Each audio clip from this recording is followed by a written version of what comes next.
दोस्तों, आज की कहानी है बहू तुम्हारे लिए इतनी सब्जी काफी है।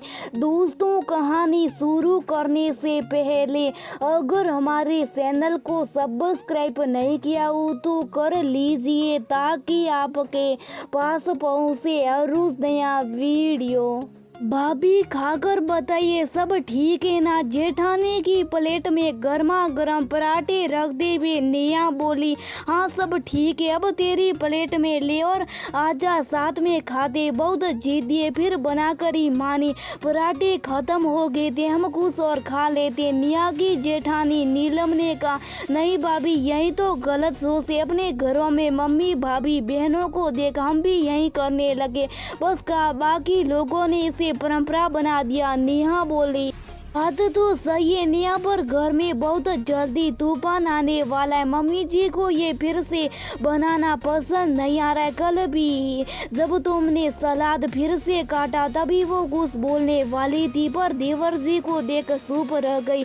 नीलम ने नेहा को आगाह करते हुए कहा, दोनों अपने काम निपटा कर बातें करती हुए अपने कमरों की ओर जा रही थी। तभी सासू जी की आवाज से दोनों के कदम रुके। वो अपने कमरे में दोनों बेटों से नेहा नीलम के बारे में बात कर रही थी, बल्कि नाराज हो रही थी कि नेहा ने उनकी बात मानने वाली नीलम को बिगाड़ दिया। नीलम बहू बदल गई है मम्मी जी, हम दोनों ने ऐसा क्या कर दिया अब इतना नाराज हो रही। नेहा ने सासू जी से पूछा। उनकी बात सुन नीलम का हाथ पकड़े नेहा उनके कमरे में आ गई थी। नेहा ये माँ से कैसे बात कर रही है। नेहा के पति सरसब ने टोका, माफ करना सरसब, पर मैं तो बस पूछ रही थी। नेहा बोली, पिछले कुछ दिनों से ये क्या लगा रखा है नेहा तुमने, और साथ में नीलम को भी शामिल करो। यह फिर से खाना बनाना, अपने लिए चीजें निकाल कर रखना, हमारे घर में ऐसा नहीं होता है।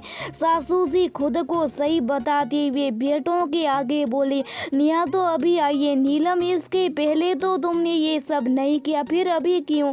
अरे खाना खत्म हो गया हो तो हो जाता, इतने लोग ये घर में, ये अलग निकालना फिर बनाना क्या चल रहा है। नीलम के पति सरसब ने कहा, भैया भाभी ने अब तक क्यों नहीं किया, इसका जवाब है आप सबका डर। जी हाँ, खाना ना बचे तो कुछ भी खा लो, सलाद काट कर रखो, लेकिन खाने की हिस्सा मत रखो। आप सबकी फरमाइश पूरी करते रहे पर अपने मन का बनाकर नहीं खा सकते।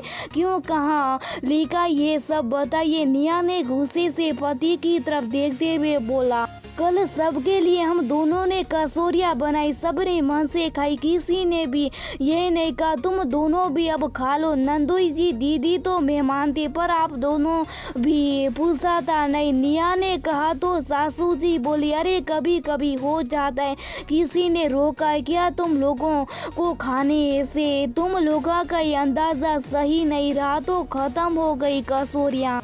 लीजिए, एक तरफ तो आप खुद कह रही है किसी ने रोका है क्या, फिर जब हम बनाकर खा रहे तो आप यहाँ हमारी शिकायत लगा रही है। नीलम ने हिम्मत करके कहा, देख रहे हैं सरते सब। नीलम को भी बोलना आ गया, संगति का असर है। सासूनाथ जी ने फिर भड़कते वाले स्वर में कहा, नहीं मम्मी जी मैं बस अपनी बात रख रही थी। नीलम ने फिर कहा, नेहा देख रही कितनी परेशानी हो रही है तुम्हारे चक्कर में, भाभी को भी डांट पड़ रही, आखिर तुम करना क्या चाहती हो, हम यहाँ रहने आए, ऐसे कैसे रहेंगे बताओ। सरसब ने गुस्से से नेहा को देखते हुए कहा, सरसब भैया मम्मी जी में और भी कुछ गलत नहीं कर रहे, बस अपना ख्याल रख रहे। जैसे आप सबका ख्याल रखना हमारी जिम्मेदारी वैसे हम अपना भी ख्याल रख रहे। बस नेहा ने समझाते हुए कहा, हम अपना ख्याल क्यों ना रखें, कहाँ लिखा है बसा हुआ खाओ, नहीं बसा मत खाओ। नहीं, अब हम ऐसा नहीं करेंगे,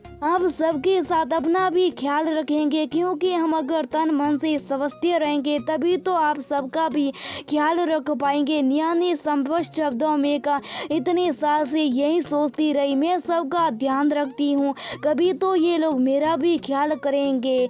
सरते साहब ने तो इतने सालों में कभी पूछा नहीं, खाना खाया, दवाई खाई, फिर आज अब कैसे सवाल करें मम्मी जी, आपने तो मेरी भूख भी अपने हिसाब से तय कर दी थी। रोटी बहुत है, अरे तो और मत बना, इतनी सब्जी काफ़ी है तेरे लिए, निया ने मेरा ख्याल क्या रखा। आप सब आगे सवाल करने क्यों? नीलम ने रोते हुए कहा, माफ़ करना मम्मी जी, सचमुच आपकी नीलम बहू बदल गई हैं। हाँ, मैं बदल गई हूँ सरतेज, अब मैं अपना ख्याल रखना सीख गई अपनी छोटी बहन से। अब मैं वापस पहले जैसी हरगिज नहीं बनूंगी, नीलम ने दृढ़ निश्चय से कहा। दोनों सबको सवालों के साथ छोड़कर अपने कमरे की ओर चल पड़ी।